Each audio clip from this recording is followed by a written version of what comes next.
కుల పిచ్చోడు. అది వీడియో సముఖంగా ఆయనే బయట పెట్టుకున్నాడు. ఎమ్మెల్సీ ఎన్నికలు అయిపోయినాక 300 కాపులతోటి వీడియో కాన్ఫరెన్స్ పెట్టుకొని నేను నికార్సైన 300 కాపు బిడ్డను 300 కాపులు తలుచుకుంటే 70 సంవత్సరాల కాంగ్రెస్ని 30 సంవత్సరాల బీజేపీని మట్టి కరిపిస్తూ నాకు 2వ స్థానం కట్టబెట్టినన్నాడు. ఇది ఒక్కటి చిన్నగా అంటున్నా క్రాంతి. 300 కాపులంతా గ్రాడ్యుయేట్స్ ఎంకులాడుకొని వచ్చి నీకు బుద్ధిలా గ్రాడ్యుయేట్స్లలో 300 కాపులను గుర్తుపట్టగలిగినావంటే నువ్వెంత కులపిచ్చు అనివి. నీకు గ్రాడ్యుయేట్స్ ఓట్లు వేసిండు. నేను ఒక విషయం అడుగుతానన్న, మల్లన్న కులపిచ్చు లేదు, మల్లన్న అంబేద్కరిస్ట్, మల్లన్న అన్ని వర్గాలను ఆదరిస్తాడు, అన్ని వర్గాలకు తోడుంటాడని నేను అంట. నువ్వు దాదాపుగా మార్నింగ్ న్యూస్ చూసే ఉంటావు. 2020లో జై భీమ్ జై భీమ్ జై భీమ్ బహుజనవాదం అని ఈ పాదయాత్ర చేస్తూ వచ్చింది కదా.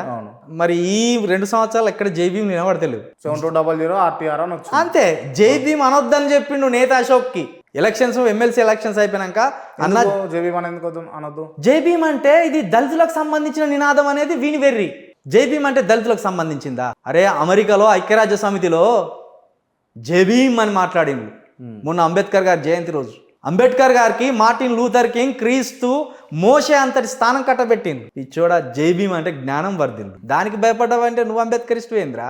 కానీ నేను ఒక విషయం అడుగుతా ప్రవీణ్ అన్న, నాకు తెలిసి మల్లన్న కుటుంబం అంతా ఐడియా ఉండొచ్చు. ఉంది, అన్న కావచ్చు, లేకపోతే వదిన కావచ్చు, భార్య పిల్లలు అందరు ఐడియా ఉంది. అందరు ఉంది కదా? మళ్ళీ స్పష్టంగా అడుగుతున్నా, ఉంది. కుటుంబం మొత్తం ఐడియా ఉన్నది. కుటుంబం మొత్తం అంటే వాళ్ళ ఇంట్లో పోయి మనం తిరిగి వచ్చిన వాళ్ళం కాదు, ఐడియా ఉన్నది. ఇగో ఈమె అక్క అవుతుంది, ఈమె అన్న అవుతాడు, ఇది ఉంది కదా. తీర్మాన్ మల్లన్న ఒక ఇంటర్వ్యూలో చెప్పడం జరిగింది, మనకు కూడా తెలుసు. తీర్మాన్ మల్లన్న భార్య ఒక దళిత బిడ్డ. దళిత బిడ్డ ఎందుకు, మాదిగ బిడ్డ అని డైరెక్ట్. దళితులలో 58 ఉపకులాలు ఉన్నది. మాదిగ బిడ్డ కాదా? మాదిగ బిడ్డ. అవును కాదా?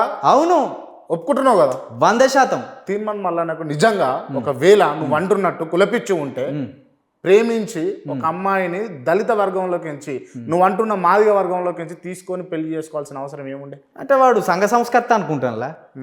చదువుకునేటప్పుడు వాళ్ళ మధ్య ఏం జరిగిందో ఏందో ఆ భువనగిరి ప్రాంతంలో ఉన్న వాళ్ళకి తెలుసు. వాడు చేసుకోవలసి వచ్చిందా, ఇష్టపడి చేసుకున్నాడా, లవ్ చేసి వదిలిపెట్టాలనుకున్నాడా, తన్నులు పడ్డ తర్వాత పెళ్లి చేసుకున్నాడా, ఇవన్నీ తర్వాత నేనేమంటాన్నా, ఇవన్నీ అక్కడున్న వాసులకు తెలిసి ఉంటాయి అంటాను. నేను కన్ఫర్మ్ చేస్తలేను, నీకు నా కళ్ళతో చూసినా చెప్తలేను, తెలియని అంట.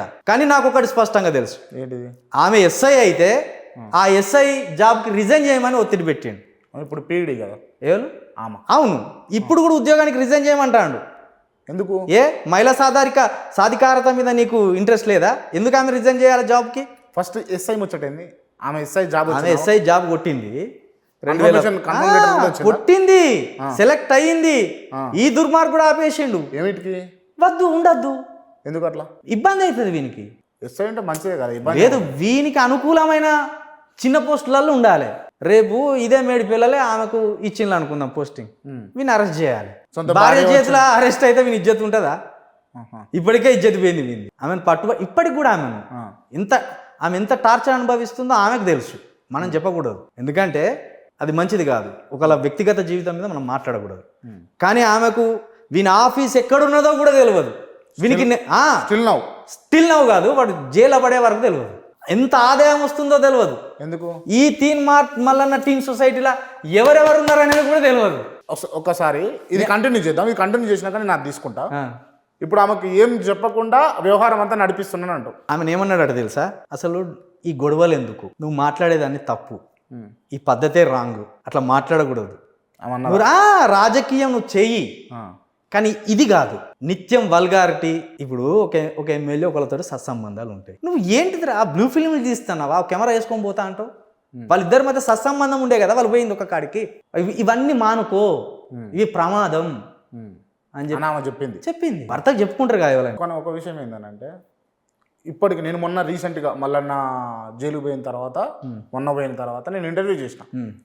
మల్లన్న వాళ్ళ అమ్మగారిని, సతీమణిని నేను ఇంటర్వ్యూ చేయడం జరిగింది. ఇంటర్వ్యూలో ఫుల్ సపోర్టివ్గా మాట్లాడింది మల్లన్న. అరే ఆన్ కెమెరా క్రాంతి, నీకో భార్య ఉండవచ్చు, నాకో భార్య ఉండవచ్చు, అన్న వాళ్ళకో భార్య ఉండవచ్చు. నీ భార్య నీ మీద ఒక ఫైట్ చేస్తున్నప్పుడు వ్యతిరేకంగా చెప్తుందా? మరి మీకు చెప్పిందా? మీకు ఎట్లా పసిగట్టారు? మీరు తెలిసింది కాబట్టి మీకు చెప్తున్నాం, అబద్ధాలు అయితే చెప్పాం కదా. ఒక మాట అంటే ఆశ్చర్యపోతాడు, వాడిని ఎవడో చంపేస్తాడని కూడా అన్నది. వాడు చేసే కథలకు ఎవడో చంపేస్తాడు అన్నది. పాపం నువ్వు కొన్ని సందర్భాలు అలా ఈ మధ్యలో ఇంటర్వ్యూలు ఇచ్చిన దాంట్లో చూడు, ఆమె నవ్వుతుంది కొన్ని ప్రశ్నలు అడిగితే. అమాయకురాలు నిజంగా, ఆమె సోల్ చాలా ప్యూర్ సోల్ అది. ఎందుకంటే ఇదైతే వాస్తవం ఒప్పుకుంటాను నేను, ఎందుకంటే ప్యూర్ సోల్ ఆమె దగ్గర నుండి చూసినా కాబట్టి, మాట్లాడినా కాబట్టి. ఆమెకు ఈ కుట్ర, ఈ వీడు పటేల్ కదా, ఈ పటేల్ కుట్ర, ఈ పటేల్ జిగురు ఆమె కంటుకోలే. ప్యూర్ మాదిగ బిడ్డ, ప్యూరిటీ ఉంది. ఇప్పుడు మారిందట. ఎందుకంటే ఇప్పుడు మనం సింపతితోటి పోతే 4 మాటలు చెప్పవలసి వస్తుంది కదా, అదుపు చేసి ఇది ఇక్కడికి చెప్పాలి, ఇది ఇక్కడికి చెప్పాలి, ఇది ఇక్కడికి చెప్పాలి. ఇప్పుడు కట్టడి చేసి ఓకే అన్న, ఇది ఏంది అసలు, ఈ కథ ఏంది ఇది? ఇక ఇప్పుడు దీంట్లోనే వీని నీతి అంతా బయటపడుతుంది. క్రాంతి ఏంటిది అది అసలు? Teenmar Mallanna team society. Team society అంటే స్క్రీన్ పైన వస్తుంటుందో డబ్బుల గురించి అదేనా? ఇగో 17 జూలై 2021 ఇది రిజిస్ట్రేషన్ చేశాను. ఓకే, 17 జూలై 2021 జూన్లోనే మా మధ్య ఈ ఘర్షణ అంతా జరుగుతుంది. నువ్వు మాకు తెలియకుండా బీజేపీకి పోతావని, మాకు తెలియకుండా ఏదో స్వచ్ఛంద సంస్థ పెడుతున్నావని, ఇవి తెలుస్తున్నాయి, ఏంది కథ అని అడిగిన. చట్ మీకు తెలియకుండా పెడతానా అన్న? అసలు ఈ తీన్మార్ మల్లన్న సొసైటీ కాదు మేము పెడదాం అనుకున్నది, ఒక మంచి పేరుతోటి ఒక సొసైటీ పెడదాం అనుకున్నాం. ఓకే, అది తమ్ముడు కిషన్ అన్నట్టయినే ఆలోచన ఇచ్చిండు, మంద కిషన్ అంటే. మా అందరిని ఎగరగొట్టిండు, తెలియకుండా పోయి రిజిస్ట్రేషన్ చేసుకున్నాడు. మీరు నా వీడియో చూడొచ్చు, నేను ప్రెస్ క్లబ్లో ప్రెస్ మీట్ పెట్టినప్పుడు జూలై 27వ తారీఖు పెట్టినప్పుడు వాడు తీన్మార్ మల్లన్న టీమ్ సొసైటీ పెట్టిండు, ఆ టీమ్ సొసైటీ మీద అక్రమాలు చేస్తుండని చెప్తే తెల్లారి మళ్ళీ వీడు పెట్టింది మీరు చూడొచ్చు. సొసైటీయా? సొసైటీ లేదు, అక్రమాలు ఎక్కడ జరిగినాయి అన్నాడు. మరి ఇప్పుడు ఏమనాలి? దీన్ని మీ బావాలు తీసుకొచ్చిండా, ఇది మీ మీనబావాలు తయారు చేసుకొచ్చిండా ఇది? ఇక దీంట్లో చూడు ఎంత అన్యాయం ఉంటుంది. మీరే చదివి ఆన్ స్క్రీన్లో మీరే చదువు ఈ పేర్ల ఎవడెవడు ఏ రిలేషన్ అని నేను చెప్తా. Naveen Kumar Chintapandu alias Teenmar Mallanna son of Bagaiah, president, journalist. దేనికి? Teenmar Mallanna team society. అవును, ఓకే. రెండో వ్యక్తి నాగరాజు తిరుమణి, సన్ ఆఫ్ పెద్ద భిక్షపతి, వైస్ ప్రెసిడెంట్. ఈయన ఆకర్షణ వచ్చేసి బిజినెస్. భూమయ్య దాసరి, ఈయన general secretary. Sutarapu Rangaiah, son of Salaiah, joint secretary. Venkateswarlu Chintapandu treasurer. ఎవరు? వీళ్ళన్న వెంకటేష్ అన్న, అంతేనా? ఇంకోటి ఉంటుంది పేరు సార్, చందు, మనోజ్. మొత్తము 7 పేర్లు. ఎవరు వీళ్ళంతా? ఇప్పుడు నవీన్ అనేటైనా అయితే అందరికి తెలుసుగా, చింతపండు నవీన్. మళ్ళీ తీన్మార్ మల్లన్న. నాగరాజ్ గౌడు చిన్ననాటి స్కూల్ మిత్రుడు గౌడు. ఓకే. మూడోది దాసరి భూమయ్య, ఇప్పుడు హుజరాబాద్ నుండి పోటీ చేస్తానైనా పటేల్ అయినా కూడా. 4వ పేరు ఎవరు? రంగయ్య పటేల్, ఆయన కూడా వీళ్ళ ఇంటి పక్కనే. వెంకటేశ్వర్లు పటేలు వీళ్ళ పెద్ద అన్న. చందు వీళ్ళ మేనల్లుడు పటేలు. మనోజ్ ఈయన చిన్ననాటి మిత్రుడు. ఇప్పుడు వీళ్ళు పాదయాత్రలు ఉన్నారా ఈ 7? నవీన్ గారు తప్పించి 6 పాదయాత్రలు ఉన్నారా? మరి ఏది? చిల్క ప్రవీణ్ ఎటు పోయిండు, నేతా అశోక్ ఎటు పోయిండు, మందకిషన్ ఎటు పోయిండు, పామురాగ్ ఎటు పోయిండు?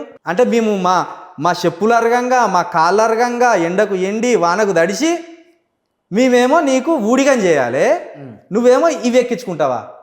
అంటే ఇప్పుడు ఇలా ఎంత సొమ్ము పడ్డదని మనకన్నా అధికారం ఉన్నది అడగడానికి? అంటే ఈ టీమ్ సొసైటీకి సంబంధించి వీళ్ళే మెంబర్లు, ఓల్ అండ్ సోల్ అధికారం వాళ్ళదే. ఇక వాళ్ళు ఎంత డబ్బు పడ్డది అనేది వాళ్ళకే తెలిసి ఉంటుంది. రైట్ అన్న, నేను ఒక విషయం అడుగుతా. తీన్మార్ మల్లన్న టీమ్ సొసైటీలో పర్ డే ఎంత కలెక్షన్ ఉంటుంది? అది మనం చెప్పలేము, అందా క్రాంతి, అది చెప్పలేము. మేము ఉన్నప్పుడు అయితే యూట్యూబ్ నుండే నెలకు ఒక 40 లక్షలు వచ్చేది. అప్పుడు తీవ్రంగా ఉన్నది, అప్పుడు పర్ మంత్. అప్పుడు తీవ్రంగా జనం నమ్ముతాను. పర్ మంత్ 40 లక్షలు వచ్చి. ఇప్పుడు అంత రాకపోతుండొచ్చు అంటవా? ఇప్పుడు 15 నుండి 20 మధ్య వస్తుంది, 20 లక్షలు వస్తుంది అంతే. దీని గురించి మాట్లాడుకోవాలి, దీని మీద ఉన్నది కథ అంతా, దీని మీద ఉన్నది అవినీతి అంతా. చెప్పండి. ఇప్పుడు ఇలా ట్రెజరర్ వీళ్ళ అన్న డబ్బులు రాక ఇవ్వడం తీసుకోవడం అంతా ఆయన చేతుల్లోనే ఉంటుంది. వాళ్ళ మేనల్లుడు ఉన్నాడు. 5 మున్నూరు కాపులు, 2 ఈయన చిన్ననాటి మిత్రులు. ఎవడు పాదయాత్రలో లేనోడే వాడు, ఎవడు లేడు. దీన్ని మేము ప్రశ్నించడం తప్ప, ఈ ప్రశ్నించినందుకు మా మీద కుట్ర చేసి మేము 15,000 దొంగతనం చేసినామని. ఈ 15,000 ఇప్పటిదాకా ఒడవలేదు, అది ఖర్చు పెడదామన్నా ఒడుస్తలేవు అవి. దీన్ని అడగద్దా? ఇప్పటికీ ఆయన యూట్యూబ్ చూసేటోళ్ళు ఇదే నిజం, ఇదే అబద్ధం అని నమ్ముతారా? దీంట్లో ఎక్కడ పారదర్శకత ఉన్నది? ఈ ఫండ్స్ ఎక్కడ పోతున్నాయి? ఇవి అడగొద్దా? పాదయాత్రలా చెప్పులు లేవు, కొందరికి చెప్పులు కొనిరా అని అడిగినాం మనం తప్ప. ఎల్లం మహారాజ్ అనేటైనకు నరం పట్టేసి వారం రోజులు పాదయాత్రలో నడవకుండా దేక్కుంటూ వచ్చిండు, ట్రీట్మెంట్ చేపించలేదు, అడగడం తప్ప. కేసీఆర్ది కుటుంబ పాలన ఒప్పుకున్నాం, కుటుంబ పాలన. మరి ఇదేంటిది? ఈ డబ్బుల లెక్కలు ఎవరు తేలవాలి? ఇప్పుడు నీ సొసైటీలో డబ్బు ఉన్నదని ఎవరు చెప్పాలి? ఎంత పోయిందని ఎవరు చెప్పాలి? ఎంత తీసిందని ఎవరు చెప్పాలి? నిబద్ధత వద్దా?